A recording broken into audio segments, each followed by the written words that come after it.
નમસ્કાર દોસ્તો, હું મેહુલ વ્યાસ અને ધ ગુજરાત રિપોર્ટ લાઈવમાં આપનું સ્વાગત કરું છું.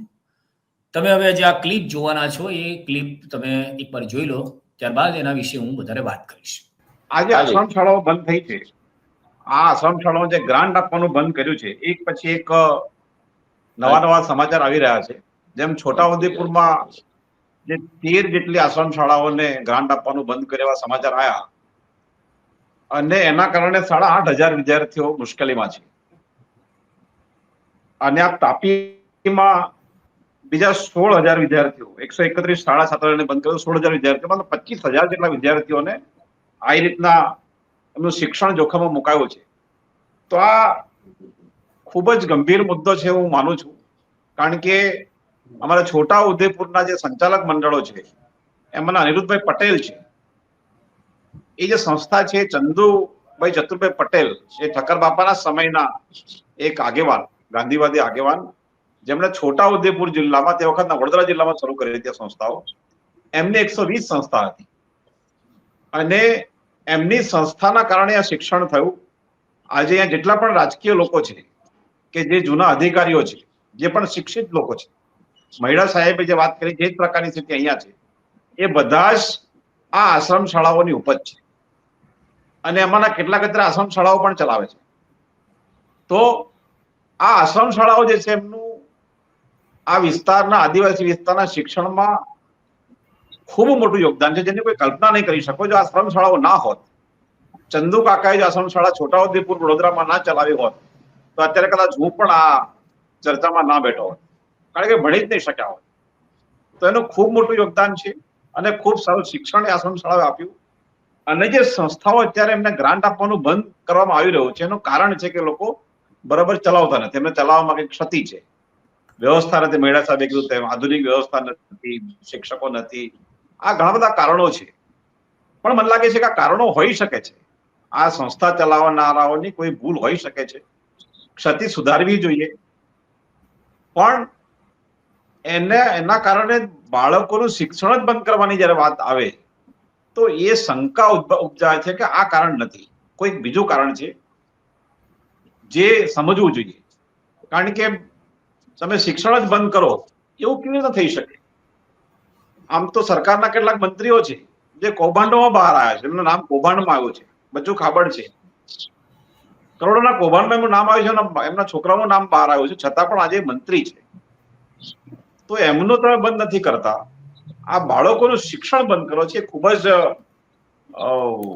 ગંભીર મુદ્દો છે. અને આવતા દિવસોમાં આ કેવો વળાંક લેશે ખબર નથી.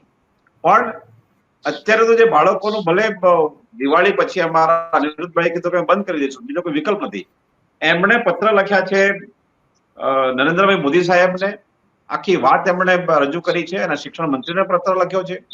એમણે જસુભાઈ, એના જે સાંસદ છે, એમને પણ પત્ર લખ્યો છે અને એમાં તો કીધું છે કે જો આ મારી માંગણી સંતોષવામાં નહીં આવે, આ ગ્રાન્ટ છૂટી કરવામાં નહીં આવે, તો મારો છેવટનો નિર્ણય આત્મવિલોપનનો રહેશે. આટલી ગંભીર વાત એમણે કરી છે. તો મને લાગે છે કે એમને ખબર છે કે આ ગ્રાન્ટ બંધ થવાથી બાળકોનું ભવિષ્ય શું થવાનું છે. તો આ પ્રકારની સ્થિતિ છે. આ કોઈ સામાન્ય બાબત નથી. આજે એક વાલીનું એક બાળક પણ જો એનું શિક્ષણ જોખમાય તો વાલી ચિંતામાં હોય છે અને ખૂબ ટેન્શન થાય. પણ આ 25,000 બાળકોનું શિક્ષણ જોખમાય એ પ્રકારની સ્થિતિ આ ગુજરાતમાં છે અને એના વિશે આપણે ચર્ચા કરી રહ્યા છે. ખૂબ જ ગંભીર મુદ્દો છે. હું માનું છું કે આપણા જે શ્રોતાઓ છે એ આવનારી સ્થિતિ કેવી હશે એની કલ્પના કરતા હશે, હું માનું છું. કારણ કે આ જો શિક્ષણ બંધ કરે તો શું થશે? તો આ ગંભીર મુદ્દો છે અને હું માનું છું કે આના વિશે વિચાર કરવો. જી મહિડા સાહેબ છે, એમની વાત સાંભળી. હા સાહેબ, હેલો. મહિડા સાહેબ, તમારી વાત અધૂરી હતી, તમે પૂરી કરો. હા, હવે હું એમ કહેતો હતો સાહેબ કે ખરેખર જો આશ્રમ શાળા ચલાવી જ હોય અને જે હેતુથી આ ચાલુ કરવામાં એ હેતુ સિદ્ધ કરવો જ હોય અને સરકારની ઈચ્છા શક્તિ હોય તો પહેલી વાત હું એટલી જ કરું કે આ 4/4/55 ના ઠરાવ પ્રમાણે એમની જવાબદારી બને છે ભૌતિક સુવિધાઓ આપવાની, તો સુવિધાઓ એ આપે છે કે કેમ? આ એક વાત મારી. પછી એ ખો આપવાની જો વાત થવાની હોય તો આ બધું તંત્ર આવું જ ચાલશે. ચોખ્ખી દીવા જેવી વાત છે. રહી વાત આ આવું ચલાવે છે તેવું ચલાવે છે, તો એ જે ક્ષતિ છે એ સરકારની જ છે, હું તો એમ જ કહું. કારણ કે ઓડિટો થાય છે અને એમાં બધું સમુસૂત્રું પાર ઉતરી જાય છે, તો ખાઈ ગયા તો કઈ ખાઈ ગયા એ શોધવાની જવાબદારી કોની? સંચાલકોની કે કોઈ વાલીઓની કે કોઈની બીજાની તો હોઈ ન શકે. એક વાત કરું સાહેબ, સાંભળવી પડશે. હું જયારે શિક્ષક તરીકે વરુણા આશ્રમ શાળામાં 73-74 હતો, 72-73-74 માં અહીંયા ઓડિટ થતું હતું, તો મને ક્લાર્કે એમ પૂછ્યું કે ભાઈ આ તમે લગેજના 2 રૂપિયા લખ્યા છે, તો વાઉચર ક્યાં છે? તમારા હાથનું નહીં ચાલે, તમારે ટિકિટ મળે છે એની આપણે બસની, તો એ ટિકિટ મૂકવી પડે તો એ માન્ય થાય. આ ઓડિટ હતું સાહેબ. આ નાની વાત નથી, આ ઘણી મોટી વાત છે.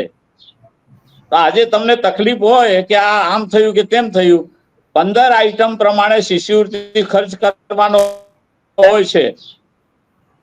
આ 25/11/88 નો જે ઠરાવ છે એ ઠરાવમાં આ સ્પષ્ટ ઉલ્લેખ છે કે શિષ્યવૃત્તિ ખર્ચ એટલે કે બાળકોનો જે ભોજન ખર્ચ છે એ કઈ રીતે ખર્ચવું એની માર્ગરેખા નક્કી કરેલી છે. તો એ માર્ગરેખા પ્રમાણે આ કામ થાય છે, ખર્ચ થાય છે કે નહીં એ જોવાની ફરજ અધિકારીઓની છે. હવે અધિકારીઓ એ પ્રમાણે જુએ છે કે નહીં એ કોણ નક્કી કરે? અને આમ ન થતું હોય તો રીઓડિટ કરો, રીઓડિટ થઈ શકે અને એમાં કઈ ભૂલભાલ હોય તો સુધરી શકે. તો આ જે બીમારી છે એ બીમારી ઓછી થાય. બધા સંચાલકો ચોર છે એમ તો ન કહેવાય ને સાહેબ. કોઈ એકાદ બે કોઈ કે કંઈક કર્યું હોય, આપણે એમાં પડતા નથી, પણ આખા સંચાલક સમૂહને આપણે એમ કહીએ કે આ બધું ખોટું ચલાવે છે એ તો શક્ય નથી ને. એ સમજવું પડશે. આપણે કઈક ભૂલચાલ હોય તો એને દુરસ્ત કરવા માટે આપણે બેઠા છીએ. એમને બોલાવો, શું તકલીફ છે શું નહીં, અને એમને વધારાની સગવડ કરવી હોય તો એને આપો ને સગવડ. શું તકલીફ પડે છે? ટ્રાયબલમાં જે યોજનાઓ છે એમાંથી ઓછી કરીને શિક્ષણ જે મેઇન વસ્તુ છે જેના થકી આ સમાજ ઉભો થયો છે એમાં કમી હોય તો વધારે ખર્ચો ટ્રાયબલમાં કરો ને સાહેબ. શા માટે એને રોકી રાખો છો? એ તો આ અમે ચલાવીએ છીએ કરી અને એને પૂરું ધરાઈને ખાવા મળતું નથી, અને ચલાવીએ છીએ વાતો કઈ રીતે કરી શકો તમે?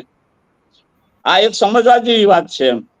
એટલે કઈ તકલીફ હોય તો રીઓડિટ કરો.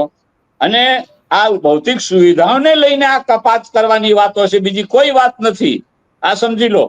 ભૌતિક સુવિધા એ નક્કી કરવું પડે, સરકારને કેવું પડશે કે ભાઈ આ ભૌતિક સુવિધાઓ ખરેખર કોને કરવાની છે. તમે જ નક્કી કરેલું છે 4/4/55 ના ઠરાવથી કે એમાં સરકારે ભૌતિક સુવિધાઓ ઊભી કરાવીને પહેલા ચલાવવા આપવું પડે, ને એ લોકો બરાબર નહીં ચલાવતા હોય તો એ તમારે કંટ્રોલ અને સુપરવિઝન એ તો સરકારે સ્વીકારેલી છે. પછી આ બધું અહીં ખો આપવાની વાત તો ન કરાય ને સાહેબ. તો જો તમને આ વિડીયો ગમ્યો હોય અને તમને આ વિડીયો પૂરો જોવાની ઈચ્છા હોય તો ધ ગુજરાત રિપોર્ટ આ અમારી મુખ્ય ચેનલ છે, એના લાઈવ સેક્શનમાં તમને આ વિડીયો જોવા મળશે, જેમાં સંપૂર્ણ ચર્ચા કરવામાં આવી છે.